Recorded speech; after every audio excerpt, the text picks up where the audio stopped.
Hi, welcome to Omar Will Watch Anything, where I watch the worst movies on Netflix Insta-Watch so you don't have to. In honor of Thanksgiving, this week I am watching the movie Birdemic, as recommended to us by Ruth C. from Movie Boozer. Remember, there will be spoilers, so if you want to go ahead and skip to my spoiler-free conclusion, go ahead and click on me waving down below there. And also, just so you know, this movie actually takes place in, like, the hometown where I'm from, so I'm going to know a lot about the surrounding that's going to influence my opinion of this movie. Let's get started. The movie starts off with a tour of the Bay Area, and then we meet our hero, who goes to a restaurant and sees the prettiest girl in the whole wide greater Menlo Park area. Then he chases her outside and says he remembers her from San Mateo High, and she starts to walk away because she feels uneasy, and then he chases her again, and she's like, alright, fine, here's my phone number. Then he goes home and eats a donut while watching some news about a bunch of dead seagulls in downtown San Jose, which would be the worst day to go to the Children's Discovery Museum.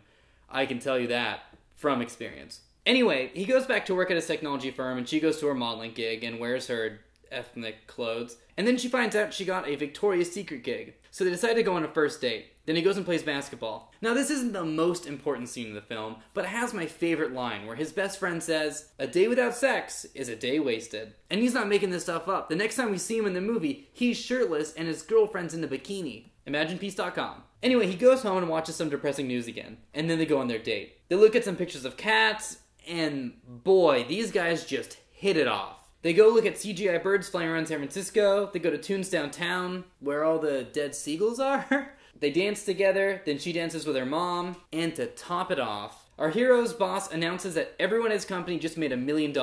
And he claps, and they clap, and they clap, and they clap, and they clap, and they high five. And in a Shakespearean twist of fate, these two guys' girlfriends happen to be best friends, so they're all going on a double date to Century 16, which is now actually closed due to gang violence. At least that's what my mom tells me. The happy couple go to a pumpkin festival and watch a girl be punished to pull a full-size tractor around. Then they go to the beach, where they find a dead CGI bird. Anyway, she introduces him to her mom, and they both talk about how they just retired, which is kind of a weird conversation, right? And then they go to a bar and dance to this guy, and then they go to a hotel room, and she walks out in her underwear, and he's like, whoa. While I'm completely distracted by that lady in the back, and then they start kissing, and the next morning, birds. Birds, exploding birds, and that's the movie. So, how is Birdemic Shock and Terror? Amazing. But I'm biased. I'm from where this movie takes place. Not only is this movie shot where I used to get pumpkins at the pumpkin patch when I was a kid, this movie takes place down the street from my house. That's where I used to buy comics. That's where I used to buy mochi. My best friend Sean's name is spelled that way. Sure, there are a few technical problems with this movie. They could have used white balance a little more often. The audio is a bit rough. And the second half of the movie is 45 minutes of birds screeching. Literally, 45 minutes straight of the same screeching sound while you see just like a gif of a bird repeated in a bar. But what separates Birdemic from other bad movies is that this movie's sweet. It actually has a heart until it gets to the screeching birds thing. But the two characters are genuinely kinda likable people. And the guy's nice to her mom. And it's a story about seeing past people's physical appearances and really connecting with their personalities, as well as environmental issues and wanting to improve your community. Plus, old comic book shop?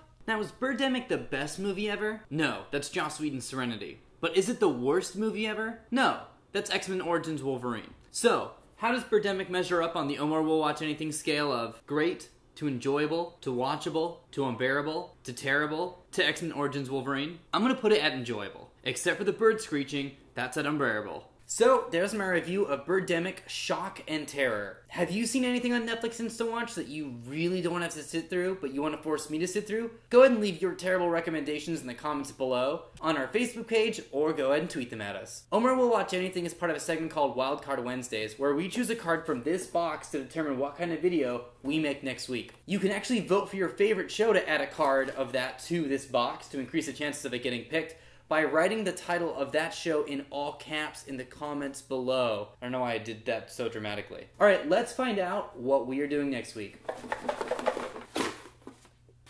Nerd Song! So we are going to be doing Nerd Song next week. Alright guys, that's my review, and have a fantastically birdtastic. I did not think this through. Have a great week. Bye.